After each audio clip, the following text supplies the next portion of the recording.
Step number 3, look for no breathing. मान लीजिए patient में नो ब्रीथिंग है और ओनली गैस्पिंग, हो सकता है पेशेंट में ब्रीथ ही ना हो और हो सकता है पेशेंट गैस्पिंग कंडीशन में हो। गैस्पिंग कंडीशन में होता है पेशेंट जब लंबी लंबी सांसें लेता है जैसे करके खींच खींच के, तो उस कंडीशन को हम गैस्पिंग कंडीशन कहते हैं। नेक्स्ट आपका चेक पल्स। तो आपको क्या करना है, पेशेंट का पल्स चेक करना है, नॉट मोर देन 10 सेकंड। किसी भी पेशेंट का पल्स चेक करने के लिए आपको 10 सेकंड से ज्यादा समय नहीं लेना और नॉट लेस देन 5 सेकंड, और 5 सेकंड से कम समय नहीं लेना। तो किसी भी पेशेंट का पल्स चेक करने के लिए आपके पास क्या होता है, अडल्ट अगर पेशेंट है तो उसमें कैरोटिड पल्स चेक करते हैं, जो कि आपका गर्दन के दोनों साइड होता है, इसे कैरोटिड पल्स कहते हैं। अगर आप कैरोटिड पल्स, किसी पेशेंट का कैरोटिड पल्स चेक करना है तो आपको क्या करना है, ट्रैकिया सेंटर ऑफ, ये आपका वॉइस बॉक्स है, वॉइस बॉक्स पे जाके आपको 3 फिंगर रखना है और आपको लेफ्ट या राइट ट्विस्ट कर जाना है। जहां आपका ग्रूव होता है वहां आपका ट्रैकिया सिचुएटेड रहता है, आपको ट्रैकिया को फील करना है। तो इसके लिए आपको पास ना एक टेक्निक होता है जिसे बोलते हैं लुक लिसन फील। सबसे पहले क्या करना है, आपको साथ के साथ पल्स चेक करने के साथ साथ आपको क्या करना है, चेस्ट राइज हो रहा है कि नहीं ये देखना है और पल्स को फील करना है और लिसन यानी ईयर से ब्रीथिंग साउंड को सुनना है, जिससे क्या होगा, आपके तीनों काम एक ही समय में कंप्लीट हो जाएंगे। किसी भी पेशेंट, अगर कोई भी पेशेंट पीडियाट्रिक एज ग्रुप में है तो उसमें क्या करते हैं, हम ब्रेकियल पल्स चेक करते हैं, जो कि लेफ्ट और राइट क्यूबाइटल फोसा में होता है। तो पेशेंट पीडियाट्रिक एज ग्रुप में आप ब्रेकियल पल्स क्यों चेक करते हैं, क्योंकि पेशेंट का शॉर्ट नेक होने की वजह से यहाँ पल्स फील ही नहीं होता, तो आपको यूजुअली ब्रेकियल पल्स फील करना होता है बच्चों के लिए। नेक्स्ट स्टेप है आपका, आपने चेक कर लिया, इसका फर्स्ट ए है, 3 का जो ए पॉइंट है, नॉर्मल ब्रीथिंग है। मान लीजिए पेशेंट नॉर्मल ब्रीथिंग है, पल्स फेल्ट है, मान लीजिए फैंट होके पेशेंट गिर गया यूजुअली, तो उसमें क्या करेंगे, मॉनिटर अंटिल इमरजेंसी। जब तक पेशेंट को कोई इमरजेंसी नहीं होगी उस समय तक आप पेशेंट को मॉनिटर करेंगे। नेक्स्ट है 3 का बी पॉइंट, कहता है नो नॉर्मल ब्रीथिंग। जो नॉर्मल ब्रीथिंग जो होता है आपका आरआर जो होता है, नॉर्मल आरआर होता है आपका 16 to 20 ब्रीथ पर मिनट, ये आपका नॉर्मल आरआर है। मान लीजिए पेशेंट का जो आरआर है 10 हो गया, तो उस सिचुएशन में क्या करना है आपको, ठीक है, और पल्स फेल्ड है, पल्स क्या है, पल्स प्रेजेंट है पेशेंट का, तो उस सिचुएशन में क्या करना है, provide rescue breath, 1 breath every 6 second. आपको क्या करना है, हर 6 सेकंड पे 1 ब्रीथ देना है।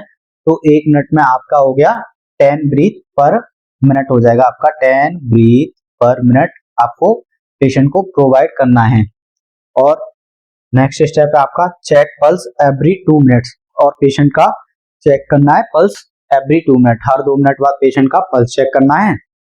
इफ नो पल्स, अगर पेशेंट का पल्स नहीं है तो स्टार्ट सीपीआर, तो क्या करना है आपको, स्टार्ट करना है इमीडिएट सीपीआर, ठीक है। Next, if possibly opioid overdose, मान लीजिए कोई पेशेंट ने ओपोइड ओवरडोज ले लिया तो गिव इंजेक्शन नैलेक्सोन, ये आपका स्टेप नंबर 3 बी है। नेक्स्ट स्टेप है आपका 4th, अगर मान लीजिए पेशेंट को नो ब्रीथिंग है और ओनली गैस्पिंग, पेशेंट केवल गैस्पिंग कर रहा है और पल्स नॉट फील्ड, अगर पल्स जब आप फील कर रहे हैं तो पल्स भी फील नहीं हो रहा, तो इस सिचुएशन में आपको क्या करना है, 4 नंबर में immediate start CPR. Start CPR के लिए आपके पास क्या होता है, perform cycle of compression and two breath. जो आपका अडल्ट में जो रेशियो होता है, आपका कंप्रेशन और ब्रीथ का जो रेशियो होता है वो 30:2 होता है आपका अडल्ट पेशेंट के लिए, और पीडियाट्रिक पेशेंट के लिए आपका जो रेशियो होता है 30:2 फॉर सिंगल रेस्क्यूअर। अगर यही 2 रेस्क्यूअर होंगे तो आपका जो रेशियो है वो 15/2 हो जाएगा। ये आपका पीडियाट्रिक एज ग्रुप के लिए यही आपका डिफरेंस है, ठीक है। नेक्स्ट है आपका use AED as soon as it is available. मान लीजिए आपके पास एईडी आ गया तो उस समय आपको क्या करना है, एईडी को अप्लाई करना है। एईडी अराइव, 5th में क्या हुआ, आपके पास जो इमरजेंसी रेस्पॉन्स सिस्टम को एक्टिवेट किया था उसने एईडी लाके दे दिया, एईडी अराइव्ड हो गया। सबसे क्या करना है, प्लग इन करना है, एईडी को ऑन करना है, अटैच पैड करना है, उसके बाद आपको टोटली डिपेंड हो जाना है किस पे, एईडी। एईडी का अभी जानेंगे फुल फॉर्म। एईडी का फुल फॉर्म जो होता है एक्सटर्नल डिफिब्रिलेटर होता है, जिससे कि पेशेंट में शॉक देने के लिए यूज किया जाता है यूजुअली, ठीक है। नेक्स्ट है आपका 6 number check rhythm shockable rhythm, मान लीजिए पेशेंट का शॉकेबल रिदम में हो सकता है शॉकेबल रिदम ना हो, तो उसके लिए 2 स्टेप्स होता है।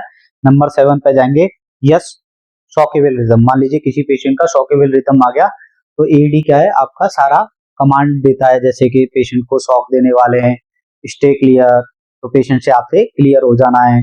जैसे ही आप पेशेंट एडी आप उस पेशेंट को शॉक डिलीवर कर देगी, तो उस समय कहेगी रिज्यूम सीपीआर, तो आपको सीपीआर स्टार्ट करना है। नेक्स्ट एनालाइसिस रिदम, ये आपका एडी आपको बताता है, जैसे ही आपका एनालाइज करेगा रिदम को, आपको सीपीआर को कंटिन्यू रखना है। फिर उसके बाद बोलेगा स्टे क्लियर, जब पेशेंट से बोलेगा स्टे क्लियर, फिर उसके बाद बोलेगा डिलीवर शॉक, शॉक दे देगा, फिर आपका एडी जो है वो कमांड देगा रिज्यूम सीपीआर, तो आपको सीपीआर को इमीडिएटली स्टार्ट करना है। गिव 1 शॉक, आपको पेशेंट को 1 शॉक देना है। रिज्यूम सीपीआर फॉर 2 मिनट, आपको क्या करना है 1 शॉक दिया 2 मिनट के लिए, फिर से सीपीआर को कंटिन्यू कर दिया। नेक्स्ट है आपका continue until ALS provider take over, जब तक विक्टिम को क्या है ALS टीम नहीं ले लेगी, विक्टिम स्टार्ट टू मूव, जब तक पेशेंट आपका मूव नहीं हो जाएगा ACLS एम्बुलेंस से, तो उस सिचुएशन तक आपको वहां पर कंटिन्यू रहना है। ACLS होता है एडवांस लाइफ सपोर्ट, जिसमें क्या है कुछ मेडिकेशन एड डाउन हो जाते हैं, जो कि हम नेक्स्ट वीडियो में पढ़ने वाले हैं। नेक्स्ट है आपका नो शॉकेबल रिदम, मान लीजिए पेशेंट का शॉकेबल रिदम नहीं है, AED ने बता दिया नॉन शॉकेबल रिदम है, तो उस कंडीशन में क्या करना है रिज्यूम सीपीआर फॉर 2 मिनट, फिर से आपका क्या होगा सीपीआर का साइकिल स्टार्ट हो जाएगा।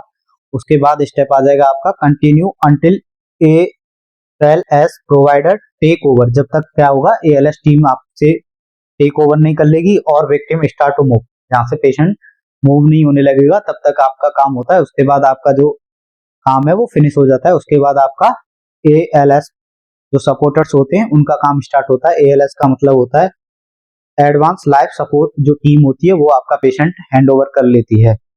नेक्स्ट वीडियो में हम पढ़ने वाले हैं टॉपिक आपका ACLS होता है आपका advance cardiac life support. Thank you for watching, like share and subscribe, video को एंड तक देखें, क्योंकि जो जो चीजें स्टेप्स बताए हमने वो इमेजेस के माध्यम से आपको शो कराएंगे, जिससे क्या होगा आपको इजीली सारे स्टेप्स समझ आ जाएंगे। Thank you.